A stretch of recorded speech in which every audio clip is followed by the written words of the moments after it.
Bangladesh single উইন্ডোতে আপনাদের স্বাগতম।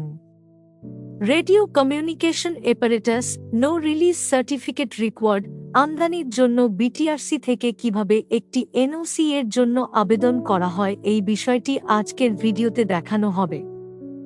এই এনওসিটির কোড নাম্বার হল 3803। সিএলপিটি আবেদনের জন্য প্রথমে আপনার ইউজার নেম এবং পাসওয়ার্ড দিয়ে পোর্টালে লগইন করতে হবে। এরপর ট্রেডিং কমিউনিটি মেনু থেকে সার্টিফিকেটস লাইসেন্স এন্ড পারমিটস বাটনে ক্লিক করে ক্রিয়েট বাটন থেকে ক্রিয়েট ম্যানুয়ালি বাটনে ক্লিক করতে হবে। এই পর্যায়ে টাইপ অফ ডকুমেন্ট ফিল্ডে ক্লিক করার পর একজন ব্যবসায়ী ড্রপডাউন অপশনে বিভিন্ন ধরনের সিএলপি দেখতে পাবেন এবং প্রয়োজনীয় সিএলপি নির্বাচন করতে পারবেন। তারপর কন্টিনিউ বাটনে ক্লিক করতে হবে। হেডার নামক ট্যাবে আপনি প্রথমেই দেখতে পাবেন টাইপ অফ ডকুমেন্ট সহ কিছু ফিল্ড সিস্টেমের মাধ্যমে স্বয়ংক্রিয়ভাবে পূরণ হয়ে যাবে। অ্যাপ্লিকেশনটি জমা হওয়ার পর রিকোয়েস্ট নাম্বার, রিকোয়েস্ট ডেট এবং অ্যাপ্লিকেশনটি অ্যাপ্রুভ হওয়ার পর approval reference, approval date, valid from, valid to ইত্যাদি অপশনগুলো সিস্টেম দ্বারা পূরণ করা হবে। এরপর কান্ট্রি অফ এক্সপোর্ট এবং ইনভয়েস কারেন্সি কোড ফিল্ডটি পূরণ করতে হবে। তারপর আপনি বিটিআরসি লাইসেন্স হোল্ডার কিনা এই ফিল্ডটি সিলেক্ট করতে হবে এবং যদি আপনি আইএম লাইসেন্স ইনভেস্টমেন্ট হোল্ডার হন তাহলে টাইপ অফ লাইসেন্স ফিল্ডটি পূরণ করতে হবে। এরপর licence number, validity date, purpose of import, purpose of use, is the frequency allocated ফিল্ডগুলো পূরণ করতে হবে। নেম এন্ড পার্টি ট্যাবটিতে ক্লিক করতে হবে।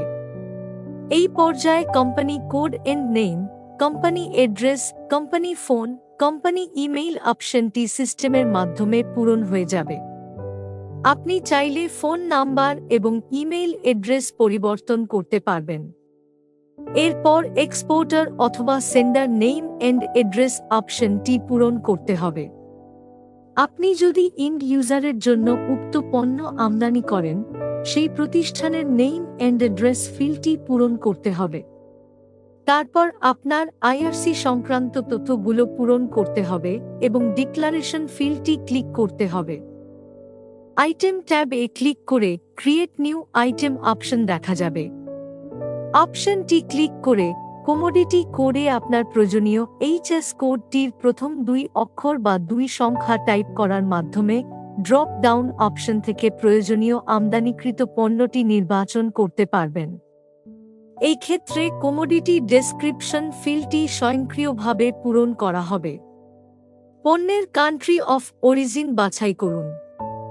Commercial description, manufacturers name and address field সহ invoice value in foreign currency ফিল্ডটি পূরণ করতে হবে। আপনার এইচএস কোড সিলেক্ট করার পরে কোটা টাইপে ইউওএম যদি requested amount or quantity option number হিসেবে আসে তাহলে উক্ত কোয়ান্টিটি এখানে ইনপুট করুন। যদি কিলোগ্রামে আসে তাহলে নেট ম্যাস সিলেক্ট করুন, requested amount or quantity input করুন। পরবর্তীতে category of radio equipments field সহ অন্যান্য ফিল্ডগুলো পূরণ করতে হবে। তারপর অ্যাড আইটেম বাটনে ক্লিক করতে হবে। অ্যাটাচ ডকুমেন্টস ট্যাবটিতে ক্লিক করার পর এনওসি সংক্রান্ত প্রয়োজনীয় ডকুমেন্টস সংযুক্ত করতে হবে। এই ক্ষেত্রে ডকুমেন্টস এ প্রদত্ত রেফারেন্স নাম্বার এবং ডেট বসিয়ে চুজ ফাইল অপশনটির মাধ্যমে ফাইলটি আপলোড করতে হবে। সংযুক্তকৃত ডকুমেন্টসের আকার সর্বোচ্চ 5 MB এর বেশি প্রদান করা যাবে না। পরবর্তীতে সেভ চেঞ্জেস অপশনটি ক্লিক করে ডকুমেন্টটি সেভ করতে হবে। একইভাবে অন্যান্য ডকুমেন্টগুলো সংযুক্ত করতে হবে। ডকুমেন্ট সংযুক্ত করার পর ডান পাশে চিহ্নিত স্টোর বাটনে ক্লিক করে সকল তথ্য জমা রাখা যাবে অথবা রিকোয়েস্ট বাটনে ক্লিক করা হলে অপারেশন কনফার্মেশন নামক একটি পপ আপ মেসেজ দেখা যাবে। কনফার্ম বাটনে ক্লিক করার পর হেডার অপশন এর are you a BTRC licence অথবা ইনভেস্টমেন্ট হোল্ডার ফিল্ডটি পূরণ করে থাকেন তাহলে লাইসেন্স অর ইনভেস্টমেন্ট সার্টিফিকেট ফাইলটি অ্যাটাচ করতে হবে।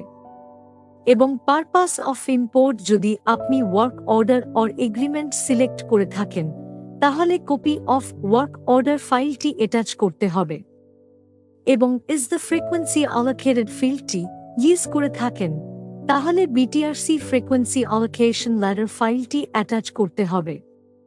এরপর কনফার্ম বাটনে ক্লিক করে আপনার আবেদনপত্রের জমাদান প্রক্রিয়াটি সম্পন্ন করতে হবে।